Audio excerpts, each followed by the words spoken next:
پیر کامل میں عمیرہ احمد پارٹ 17۔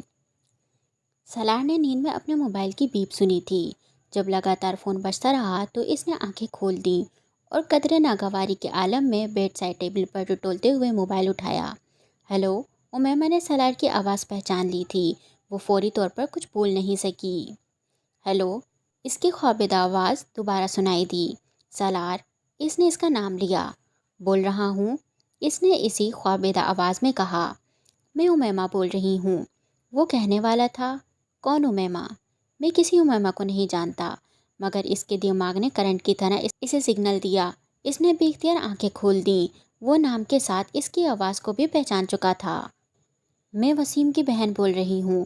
اس کی خاموشی پر امیمہ نے اپنا تعارف کروایا۔ میں پہچان چکا ہوں۔ سالار نے ہاتھ بڑھا کر بیڈ سائڈ لیمپ کو آن کر دیا۔ اس کی نیند غائب ہو چکی تھی۔ ٹیبل پر پڑی ہوئی اپنی ریسٹ واچ اٹھا کر اس نے وقت دیکھا۔ گھڑی 3:10 بجا رہی تھی۔ اس نے بڑی بے یقینی سے ہونٹ سکیڑتے ہوئے گھڑی کو دوبارہ ٹیبل پر رکھ دیا۔ دوسری طرف اب خاموشی تھی۔ ہیلو، سالار نے اسے مخاطب کیا۔ سالار، مجھے تمہاری مدد کی ضرورت ہے۔ سالار کے ماتھے پر کچھ بل آئے۔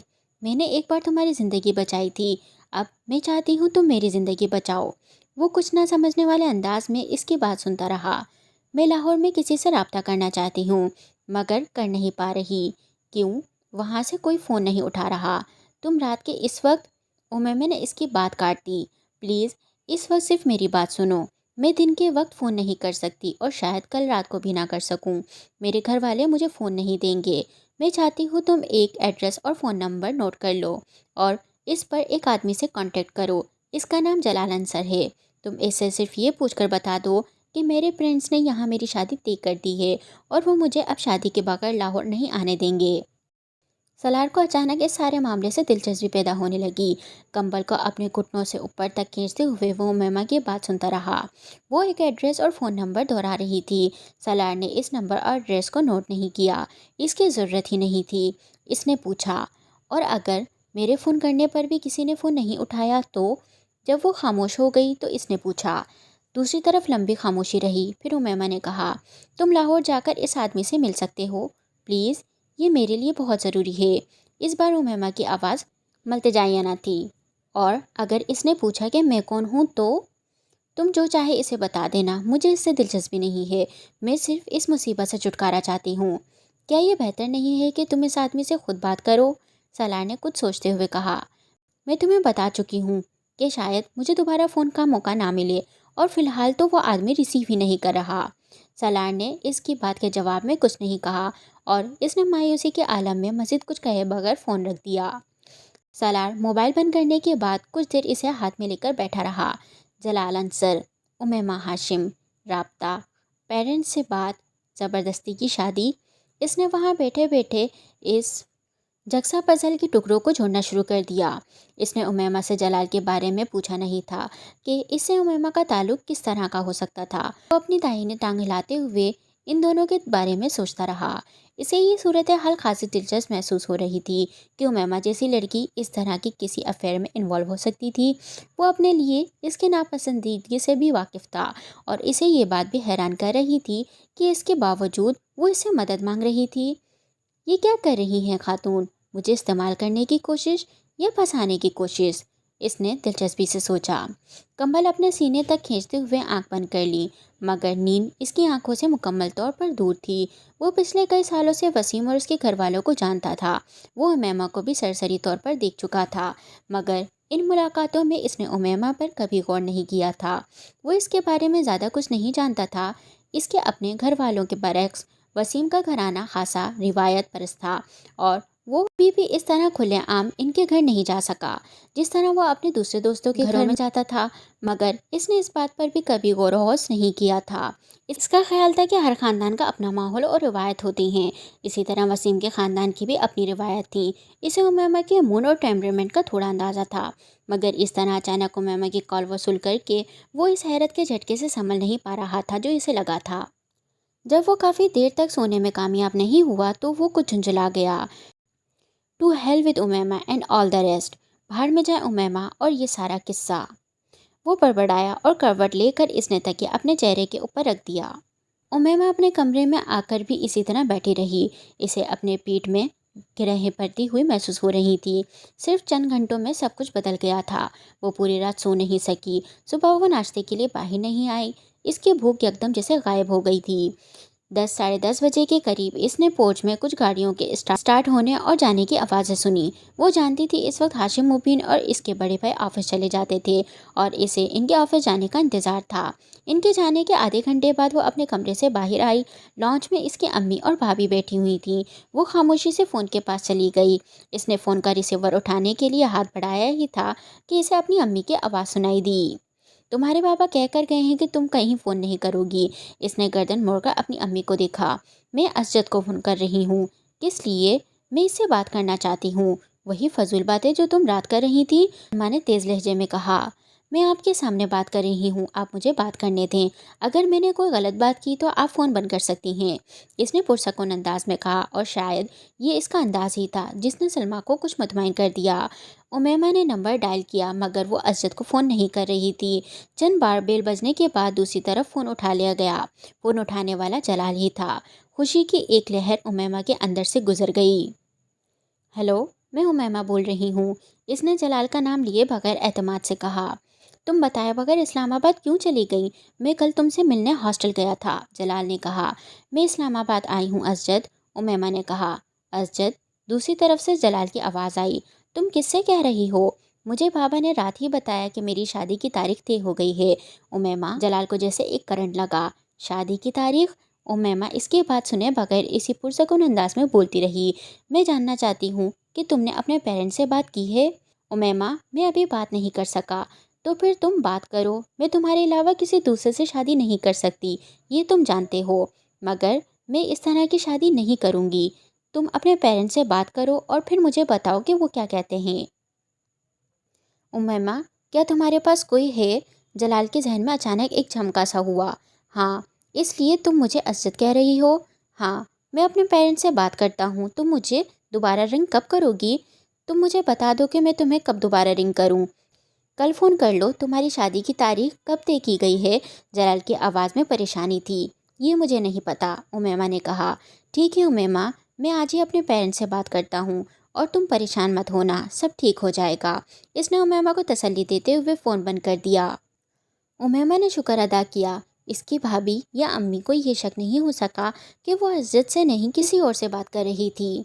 ये शादी तुम्हारे बाबा और आज़म भाई ने तय की है। तुम्हारे ये इज्जत के कहने पर वो इसे मुलतवी नहीं करेंगे, सलमा ने इस बार कदरे नरम लहजे में कहा। अम्मी, मैं मार्केट तक जा रही हूँ, मुझे कुछ ज़रूरी चीज़ें लेनी हैं, उम्मीमा ने इनकी बात का जवाब देने के बजाय कहा। फ़ोन की बात दूसरी है, मगर मैं तुम्हें घर से निकलने की इजाज़त नहीं दे सकती। तुम्हारे बाबा ना सिर्फ मुझे बल्कि चौकीदार को भी हिदायत करके गए हैं कि तुम्हें बाहर जाने ना दें। अम्मी, आप लोग मेरे साथ आखिर इस तरह क्यों कर रहे हैं? उम्मीमा ने कुछ बेबसी के आलम में सोफ़े पर बैठते हुए कहा। मैंने आपको अपनी शादी से तो मना नहीं किया। मेरी हाउस जॉब तक इंतज़ार कर लें, इसके बाद मेरी शादी कर दें। मेरी समझ में ये बात नहीं आती कि तुम शादी से इनकार क्यों कर रही हो। तुम्हारी शादी जल्दी हो रही है, मगर तुम्हारी मर्ज़ी के ख़िलाफ़ तो नहीं हो रही।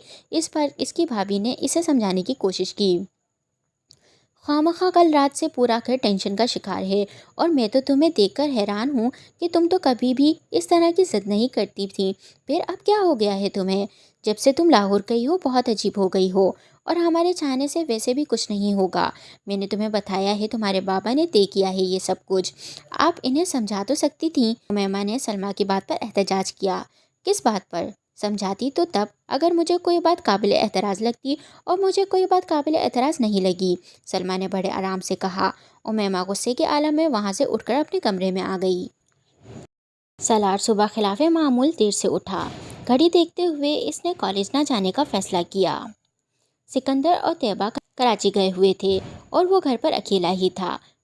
मुलाजिम जिस वक्त नाश्ता लेकर आया वो टीवी ऑन किए बैठा था।